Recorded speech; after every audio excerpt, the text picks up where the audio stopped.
नमस्कार निर्माण न्यूज साथ हूं છું યજ્ઞ જોઈએ આજના મુખ્ય સમાચાર તે પહેલા નજર કરીએ હેડલાઇન્સ પર।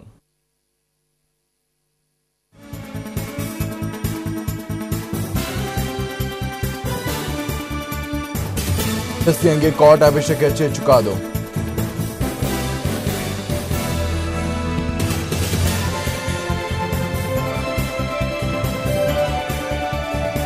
आज लोकसभाની ચૂંટણીની જાહેરાત કરવામાં આવે તેવી શક્યતા। 5 રાજ્યોની વિધાનસભાની પણ તારીખો થશે જાહેર।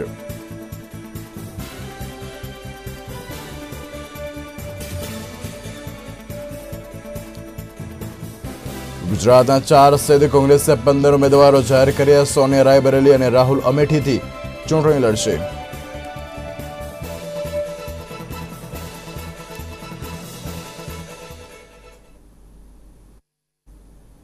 तो जे समाचार विगतवार तो पड़ता नेता हार्दिक पटेल की गाड़ी ने ચોટીલા રાજકોટ हाईवे पर अकस्मात नड्यो હતો। ત્યારે हार्दिक पटेल की गाड़ी हाईवे पर एक बाइक ने अडफेटे लीधी હતી, જેથી बाइक सवार गंभीर रीते घायल थयो હતો અને તેને સારવાર માટે રાજકોટ ખસેડવામાં આવ્યો હતો।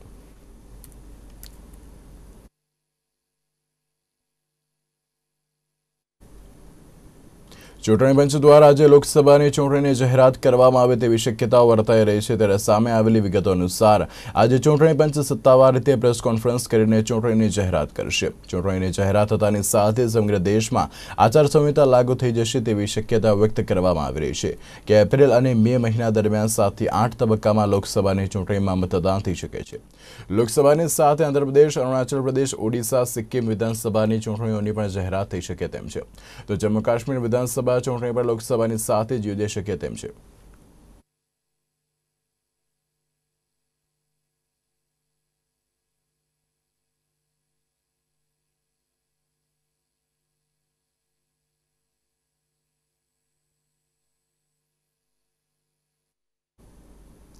લોકસભા ચૂંટણી 2019 માટે કોંગ્રેસે પોતાની સૌપ્રથમ યાદી જાહેર કરી છે। ત્યારે કોંગ્રેસની પ્રથમ યાદીમાં 15 ઉમેદવારોના નામની જાહેરાત કરવામાં આવી છે, જેમાં કોંગ્રેસના પ્રમુખ રાહુલ ગાંધી અમેઠીથી અને પૂર્વ કોંગ્રેસ અધ્યક્ષા સોનિયા ગાંધી રાયબરેલીથી ચૂંટણી લડશે। ગુજરાતના જે 4 ઉમેદવારોના નામ જાહેર કરવામાં આવ્યા છે તેમાં વડોદરામાં પ્રશાંત પટેલ, અમદાવાદ પશ્ચિમમાં રાજુ પરમાર, આણંદમાં ભરતસિંહ સોલંકી અને છોટાઉદેપુરમાં રંજીત રાઠવાને લોકસભાની ટિકિટ મળી છે। કોંગ્રેસે લોકસભા ચૂંટણીનું પ્રથમ લિસ્ટ કર્યું જાહેર। ગુજરાત અને યુપીના ઉમેદવારોની પ્રથમ યાદી જાહેર। યુપીમાં પહેલી યાદીમાં 11 અને ગુજરાતના 4 ઉમેદવારોનો થયો સમાવેશ। પહેલી યાદીમાં કુલ 15 ઉમેદવારોના નામ કરાયા જાહેર। વડોદરાથી પ્રશાંત પટેલને મળી ટિકિટ। છોટાઉદેપુરથી રંજીત રાઠવા બન્યા ઉમેદવાર। આણંદથી ભરતસિંહ સોલંકીને મળવા પામી છે ટિકિટ। અમદાવાદ પશ્ચિમથી રાજુ પરમાર લડશે ચૂંટણી। સોનિયા ગાંધી રાયબરેલીથી લડશે ચૂંટણી। રાહુલ ગાંધી અમેઠીથી લડશે ચૂંટણી। उत्तर प्रदेश सहारनपुर थी इमरान मसूद लड़शे चूंटणी।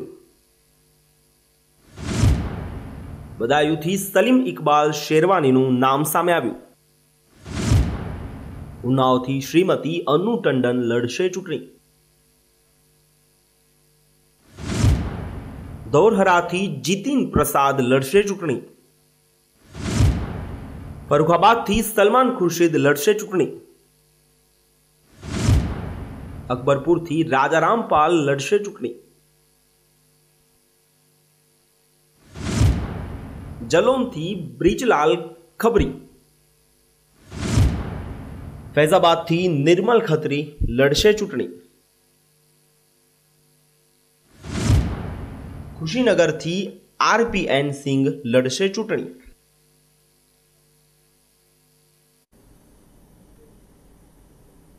आज आंतरराष्ट्रीय महिला दिवस निमित्ते अमदावाद मेट्रो रेल द्वारा मेट्रो ट्रेनના સંચાલનની તમામ જવાબદારી આ દિવસ પૂરતી મહિલાઓને સોંપી દેવામાં આવી છે। ત્યારે આ દિવસની અનોખી રીતે તે ઉજવણી પણ કરશે।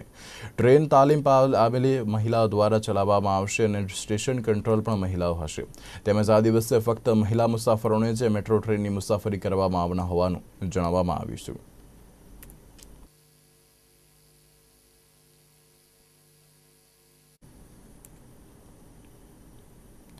રાજકોટના તરગડી ગામમાં મળેલી પાસની કોર કમિટીની બેઠકમાં હાર્દિકના કોંગ્રેસમાં જોડાવા અંગે નિર્ણય લેવામાં આવ્યો હતો.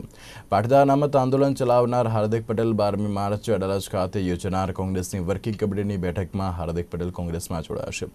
રાજકોટના પડદરી ખાતે મળેલી પાસની કોર કમિટીની બેઠકમાં નિર્ણય લેવામાં આવ્યો છે, જેની માહિતી પાસના કોર કમિટીના સભ્ય ગીતા પટેલે આપી હતી. ત્યારે કોંગ્રેસની CWCમાં રાહુલ ગાંધી, સોનિયા ગાંધી અને પ્રિયંકા ગાંધીની હાજર રહેવાના છે.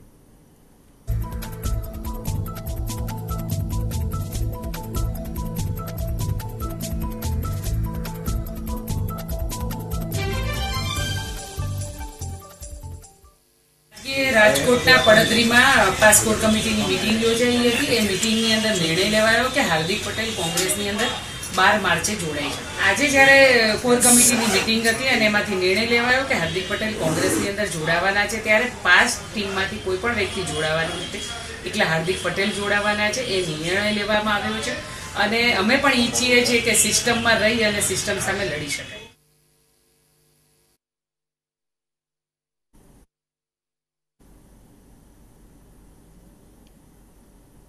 લોકસભાની ચૂંટણી પહેલા ગુજરાત પ્રદેશ કોંગ્રેસમાં ફરી એકવાર ગાબડા પડવાની શરૂઆત થઈ ગઈ છે. ત્યારે કુંવરજી બાવળિયા, આશાબેન પટેલના રાજીનામા બાદ કોંગ્રેસને વધુ એક ઝટકો લાગી શકે તેમ છે.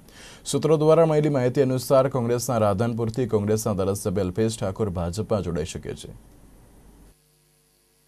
છેલ્લા ઘણા સમયથી રાધનપુરથી કોંગ્રેસ ધારાસભ્ય અલ્પેશ ઠાકોર ભાજપ તરફ ઢળી રહ્યો છે. હવે સૂત્રો એવું કહી રહ્યા છે કે આગામી 1-2 દિવસમાં અલ્પેશ પોતાના સમર્થનમાં રહેલા કોંગ્રેસના 3 ધારાસભ્યો સાથે ભાજપમાં જોડાઈ શકે છે. અલ્પેશ સાથે લલિત વસોયા તેમજ સોમા ગાંડા પણ ભારતીય જનતા પાર્ટીમાં જોડાઈ શકે છે. ભારતીય જનતા પાર્ટીમાં જોડાયા બાદ અલ્પેશ સંસદીય સચિવ તરીકે શપથ લેશે તેવી પણ ચર્ચા ચાલી રહી છે. ચૂંટણી પહેલા જ ભારતીય જનતા પાર્ટી અલ્પેશને પોતાની તરફ કરી શકશે તો ગુજરાતની રાજનીતિમાં સૌથી મોટા સમાચાર બનશે. બીજી તરફ એવી પણ ચર્ચા ચાલી રહી છે કે 8મી માર્ચના રોજ લોકસભાની ચૂંટણીની જાહેરાત થઈ શકે છે. જો ચૂંટણી જાહેરાત થાય તો જાહેરાતની સાથે જ આચારસંહિતા પણ લાગુ થઈ જશે. હવે લોકસભાની ચૂંટણીની જાહેરાતની થોડી જ કલાકો બાકી હોય ત્યારે અલ્પેશ ભારતીય જનતા પાર્ટીમાં જોડાઈ જશે તેવી ચર્ચાએ પણ વેગ પકડ્યો છે. જોકે હાલ આ વાતે અલ્પેશ કે ભારતીય જનતા પાર્ટી બંનેમાંથી કોઈ પણ પક્ષ મગનું નામ મરી પાડવા તૈયાર નથી. બ્યુરો રિપોર્ટ, નિર્માણ ન્યૂઝ, અમદાવાદ. ભાજપ દ્વારા કોંગ્રેસના ધારાસભ્ય અલ્પેશ ઠાકોરને ભાજપમાં જોડાવાની વાતોએ જોર પકડ્યું છે. ત્યારે આ અંગે ભાજપમાં જ વિરોધ થઈ રહ્યો છે. અમદાવાદના બાપુનગર વિધાનસભાના પૂર્વ ધારાસભ્ય જગરૂપસિંહ રાજપૂતે મુખ્યમંત્રી વિજય રૂપાણીને પત્ર લખીને જણાવ્યું હતું કે અલ્પેશ ઠાકોરને ભાજપમાં લેશો તો ગુજરાત બહારના એટલે કે પરપ્રાંતીય લોકો ભાજપથી નારાજ થશે.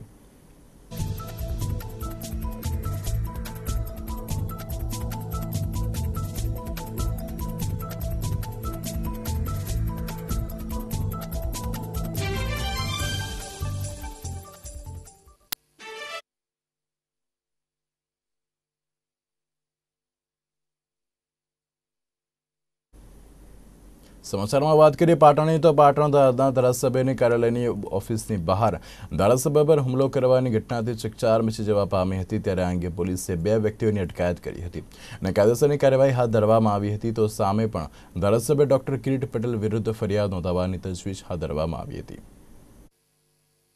પાટણ કોંગ્રેસના ધારાસભ્ય ડોક્ટર કિરીટ પટેલ પોતાના કાર્યાલય ખાતેથી બહાર નીકળી રહ્યા હતા. તે દરમિયાન યુનિવર્સિટીના કારોબારી સભ્ય શૈલેષ પટેલ અને મનોજ પટેલ બંને તેઓના કાર્યાલય આગળ પહોંચ્યા હતા અને બંને વચ્ચે ઉગ્ર તકરાર બાદ મામલો હાથાપાઈ સુધી આવી પહોંચ્યો હતો. જેને પગલે બંને પક્ષના ઠેકેદારો સામસામે આવી જતા અફરાતફરીનો માહોલ સર્જાયો હતો. આ ઘટનાની જાણ પોલીસને થતાં પોલીસનો કાફલો તાબડતોબ ઘટનાસ્થળે પહોંચીને ટોળાઓને હળવો લાઠીચાર્જ કરીને ટોળાને વિખેરી કાઢ્યું હતું અને ઘટનાસ્થળે ચુસ્ત પોલીસ બંદોબસ્ત ગોઠવી દેવામાં આવ્યો હતો. આ ઘટનામાં ધારાસભ્ય કિરીટ પટેલના જણાવ્યા અનુસાર યુનિવર્સિટીના કુલપતિને સસ્પેન્ડ કરવા મામલે તેઓ પર હુમલો કરવામાં આવ્યો છે તેમજ ભ્રષ્ટાચારના આક્ષેપ પણ લગાવવામાં આવ્યા છે. તે પાયાવિહોણા છે તેવું તેમણે જણાવ્યું હતું. એ અમારી ઉપર અમારી જોડે આવેલા અમારા CCTV કેમેરા પણ અહીં મોજૂદ છે. એમને કહેલું કે તમે BA પ્રજાપતિ વિરુદ્ધમાં કેમ અરજીઓ કરો છો, ભ્રષ્ટાચારના કેમ આક્ષેપો કરો છો. મનોજ પટેલે પણ મને કહેલું કે તમે ગાડીઓની બાબતમાં અમારું નામ શા માટે લો છો અને એ ઉશ્કેરાઈ અને અમને ધમકી આપવા આવેલા, અમને જાનથી મારી નાખવાની ધમકી આપી છે. અમે એમના વિરુદ્ધમાં ફરિયાદ કરી છે. એટલે અત્યારે ગમે તે આક્ષેપ એ લગાવી રહ્યા, કોઈ પણ આક્ષેપ એમની જોડે પુરાવો હોય, 9 લાખ રૂપિયા આપ્યા હોય કે 9 કરોડ રૂપિયા આપ્યા હોય તો પુરાવો હોય તો આપે અમને. આજે સવારે અમે વિશ્વાસ કોમ્પ્લેક્સ આગળ નીચે જતા હતા ત્યારે ઊભો હતો, એટલે મેં એને કહ્યું કે ભાઈ તું આ કોન્ટ્રાક્ટરો જે અગાઉના છે એની પર કેમ અરજી કરે છે, કારણ કે તે 9 લાખ રૂપિયા એને એ કોન્ટ્રાક્ટરો પાસેથી લીધા છે, ભ્રષ્ટાચાર એને કર્યો છે અને એના સાક્ષી અમારા ભારતીય જનતા પાર્ટીના કાર્યકર અને ખૂબ જ સંનિષ્ઠ અને પ્રામાણિક માણસ અને બિલ્ડર કહેવાય એવા મુકેશભાઈ પટેલ પણ હકીકતથી જાણે છે, એટલે ઉશ્કેરાઈ ગયેલો, એટલે અમારી વચ્ચે બોલાચાલી થયેલી. આ કિરીટ પટેલે ભૂતકાળમાં પણ યુનિવર્સિટીમાં ઘણા ભ્રષ્ટાચારો કર્યા છે.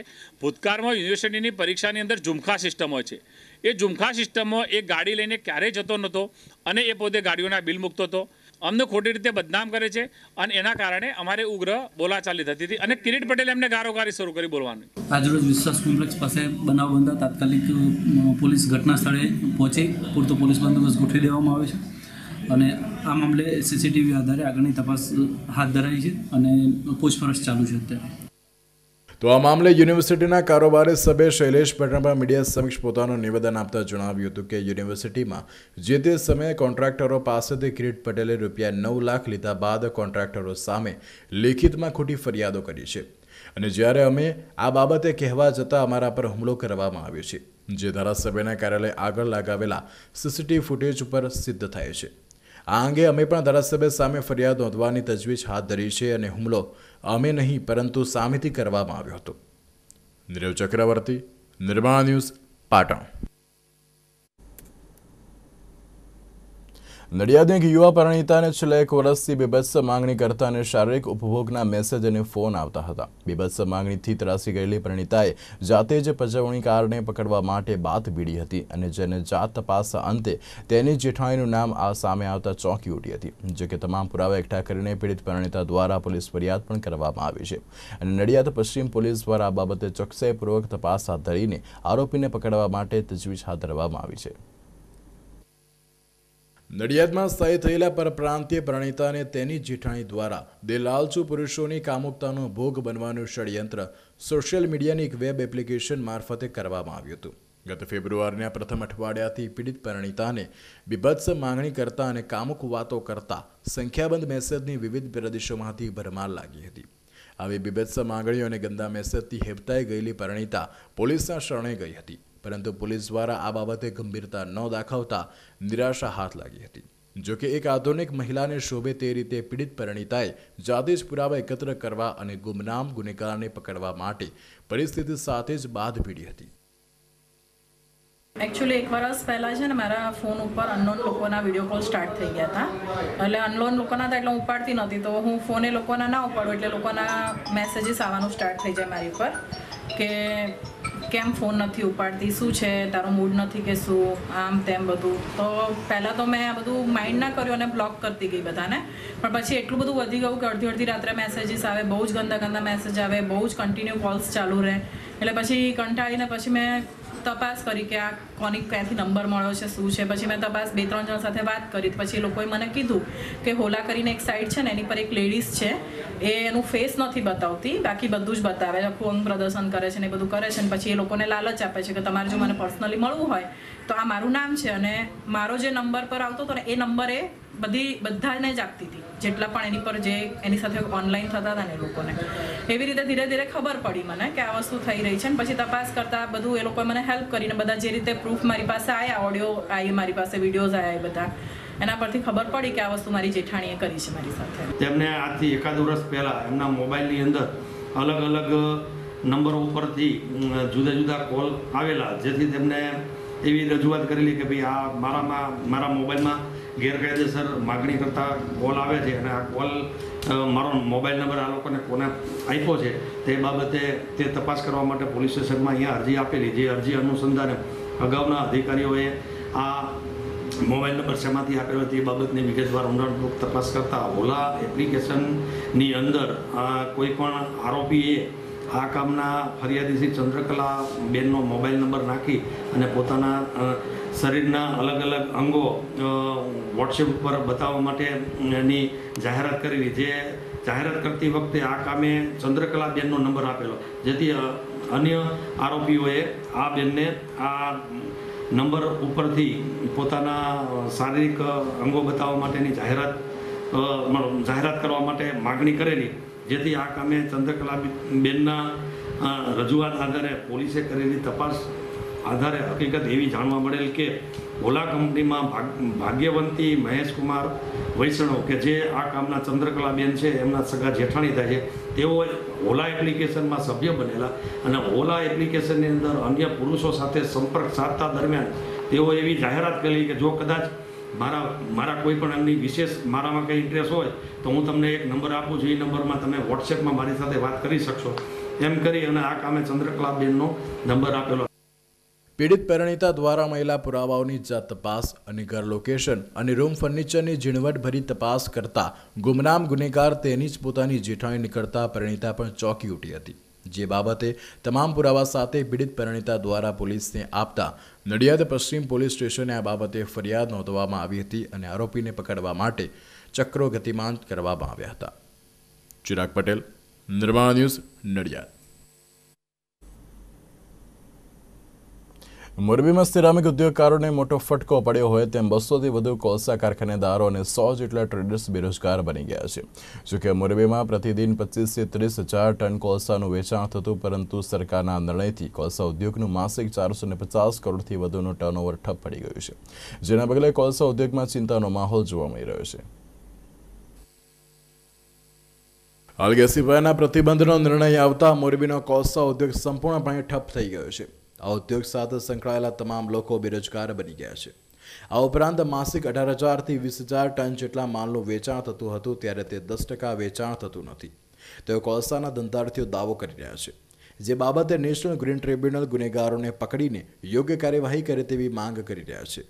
તેમજ કાયદાકીય રીતે કોલગેસને મંજૂરી આપવામાં આવે તેવી માંગ કોલસાના ધંધાર્થીઓ દ્વારા કરવામાં આવી છે. કોલસાના ઉદ્યોગકારો અત્યારે બેકાર જ થઈ જશે અને એને કંઈક ને કંઈક નવા ધંધા જ શોધવા પડશે. હવે તો એના સિવાય બીજો કોઈ ઉપાય નથી.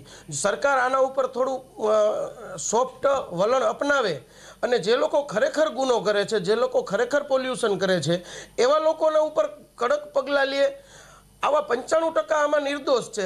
2-5% કદાચ હશે તો એવું તો દરેક જગ્યાએ હોય છે. તો 2-5% વર્ગના કારણે આજે 95% ભોગ બને છે.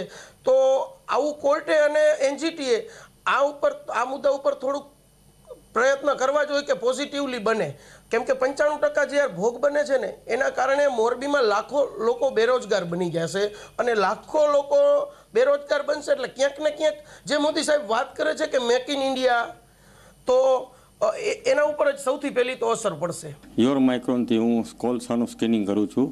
કોલસા ઉદ્યોગ આના ચુકાદાથી 100% બંધ થઈ જશે, કોઈ સ્કોપ જ નથી ચાલુ રહેવાનો. કાલે જે ચુકાદો આવ્યો એમાં અમારો મેઇન બિઝનેસ છે સિરામિક ઇન્ડસ્ટ્રીઝ. હવે અત્યારે કોલસા બંધ કરી દેશે એટલે સિરામિક ઇન્ડસ્ટ્રીઝને બહુ મોટો ફટકો પડશે, જે કોલસા સ્કેનિંગ કરતાં પણ મોટો નુકસાની છે. ઘણા માણસો બેરોજગાર થશે, કોલસા ઇન્ડસ્ટ્રીઝ બંધ થઈ જાય, સિરામિક ઇન્ડસ્ટ્રી પણ ભયભીત થશે. મારું વેચાણ રોજનું 250 ટનનું છે, એટલે મંથલી 7,500 થી 8,000 ટનનું. માગણી જે કોલસાથી ગેસીફાયર ચાલતા હતા તે અત્યાર સુધી 95% કોલસા યુનિટ ગેસીફાયર બધા લીગલી જ હતા. 1-2% હશે કદાચ અનલીગલી, પણ એના હિસાબે આખા મોરબીને ફટકો પડશે. મોરબીમાં કોલસાનું થતું 450 કરોડનું ટર્નઓવર અટકતા કોલસાના કારીગરો બેરોજગાર થઈ ગયા છે. જ્યારે 90% સિરામિક આધારિત ધંધો ગણવામાં આવતો હોય છે, ત્યારે કોલ ગેસીફાયર પર પ્રતિબંધ થતાં કોલસા ઉદ્યોગને મોટો ફટકો પડ્યો છે. આ ઉપરાંત માસિક 800 થી 900 ગાડીઓનું વેચાણ થતું હતું, ત્યારે માત્ર ને માત્ર 40 થી 50 ગાડીઓનો માલ જ ભરવામાં આવે છે. આ ઉપરાંત ગુનાહિત લોકોને કારણે નિર્દોષ વેપારીઓ બેરોજગાર બનતા અટકાવવામાં આવે તેવી માંગ કોલગેસ ઉદ્યોગ દ્વારા કરવામાં આવી છે. જો આવું નહીં બને તો મોદી સરકારના મેક ઇન ઇન્ડિયાના સ્વપ્નને સાકાર કરી શકાશે નહીં. તો બીજી બાજુ કોઈ કાર્યવાહી નહીં થાય તો કોલસા ઉદ્યોગકારો સુપ્રીમ કોર્ટમાં જવાની પણ ફરજ પડશે. મિલન નાયક, નિર્માણ ન્યૂઝ, મોરબી. કોંગ્રેસ દ્વારા પ્રશાંત પટેલને વડોદરા બેઠક પરથી લોકસભાનો ઉમેદવાર જાહેર કરવામાં આવે છે, જેને લઈને પ્રશાંત પટેલના સમર્થકોમાં ખુશીની મોજું ફરી વળ્યું છે. નિર્માણ ન્યૂઝની ટીમે પ્રશાંત પટેલ સાથે ખાસ વાતચીત કરી હતી, જેમાં તેમણે જીતનો વિશ્વાસ વ્યક્ત કર્યો હતો. આગામી લોકસભાની ચૂંટણીના પગલે રાજકીય પક્ષોમાં બેઠકોનો ધમધમાટ ચાલી રહ્યો છે.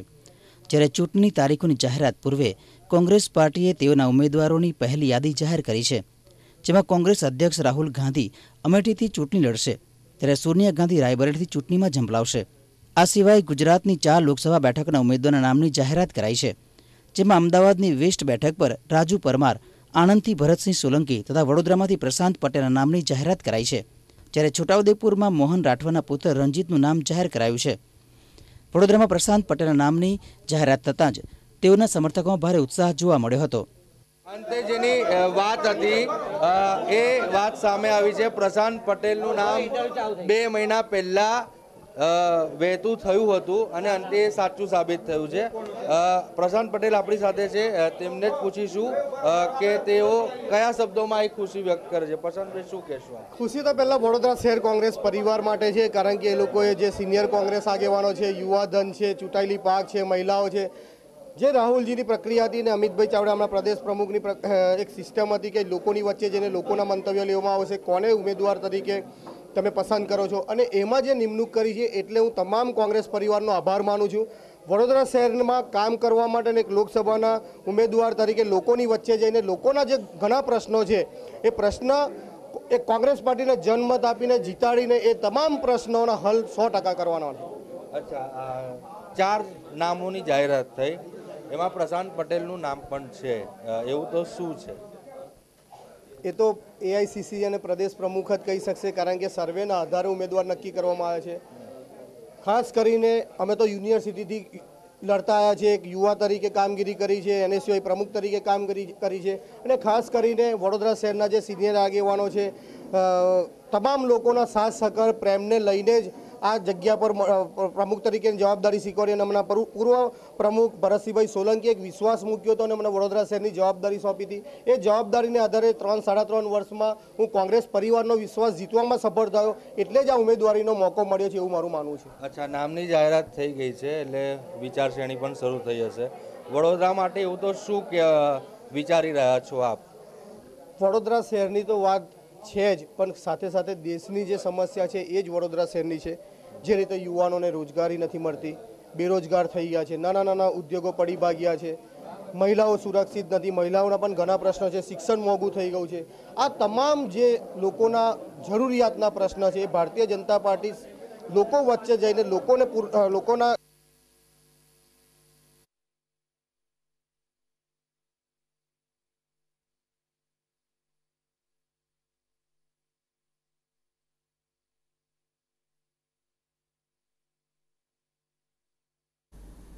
આજે આંતરરાષ્ટ્રીય મહિલા દિવસ છે, ત્યારે સમાજમાં મહિલાઓને યોગ્ય સ્થાન અને સન્માન મળે તેવા ઉદ્દેશ્ય સાથે દુનિયાભરમાં મહિલા દિવસની ઉજવણી કરવામાં આવે છે. મહિલાઓ આજના સમયમાં પુરુષો કરતાં પણ આગળ વધીને તમામ ક્ષેત્રોમાં પોતાની હાજરી નોંધાવી રહી છે. ત્યારે નિર્માણ ન્યૂઝની ટીમે આજે સમાજમાં પોતાની મહેનતથી આગવી સિદ્ધિ મેળવનાર કેટલીક મહિલાઓ સાથે વાત કરીને તેમના અનુભવોને જાણ્યા હતા.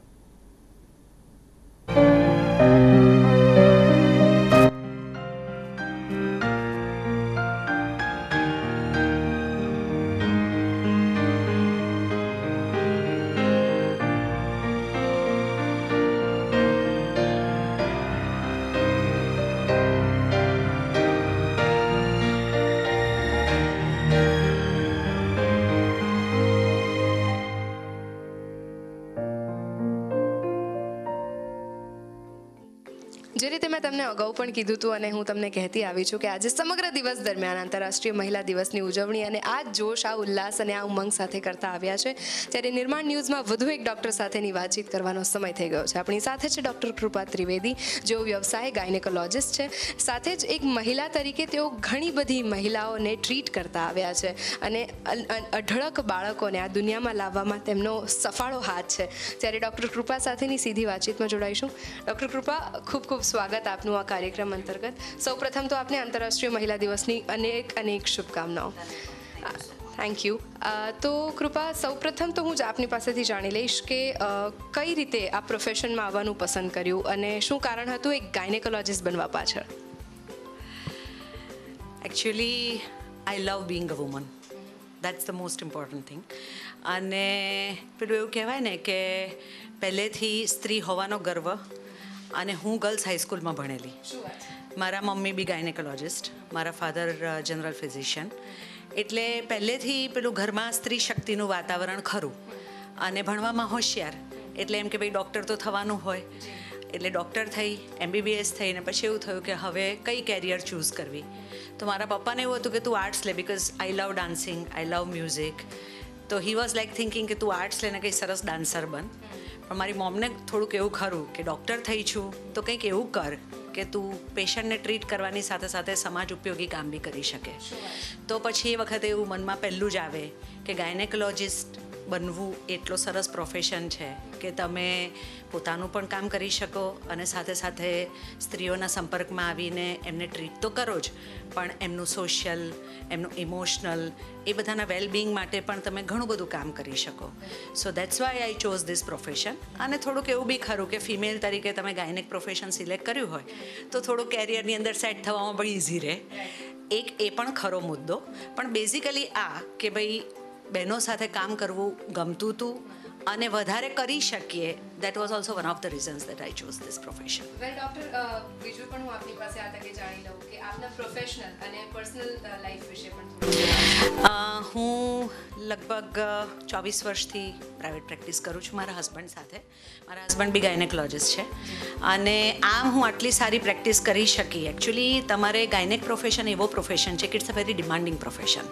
રાત દિવસના ઉજાગરા થાય, ગમે ત્યારે ઇમરજન્સી આવે, તમારે સોશિયલ ફંક્શનમાં જવાનું હોય પણ તમારે મૂકીને તમારે તમારા પેશન્ટની પાછળ લાગી જવું પડે. એટલે એ વખતે તમારા સ્પાઉસનો એઝ વેલ એઝ તમારા ફેમિલીનો support is very very very important. તો જ તમે બહુ જ સારી રીતે કામ કરી શકો. And I am very blessed કે મને મારા હસબન્ડ તો ગાયનેકોલોજિસ્ટ છે જે મને મારા પ્રોફેશનમાં તો હેલ્પફુલ થાય જ છે, પણ at the same time he is such a good human being કે આઈ કેન સે કે એના લીધે હું આટલું બધું કામ કરી શકી છું. અને પ્લસ મારા સાસુ સસરા કે એ લોકોએ ઓલવેઝ મારી ગમે તેવી ઇમરજન્સી ડ્યુટી ભાગીને જવું પડે, મારા દીકરાને સાચવવાનું, ઘર સાચવવાનું, એ બધી જ જવાબદારી એ લોકોએ એટલું સરસ રીતે ઉપાડી લીધી અને મને એટલી બધી હેલ્પ કરી કે જેના લીધે હું આજે successfully I M completing 24 years of my practice and we are going towards 25th year.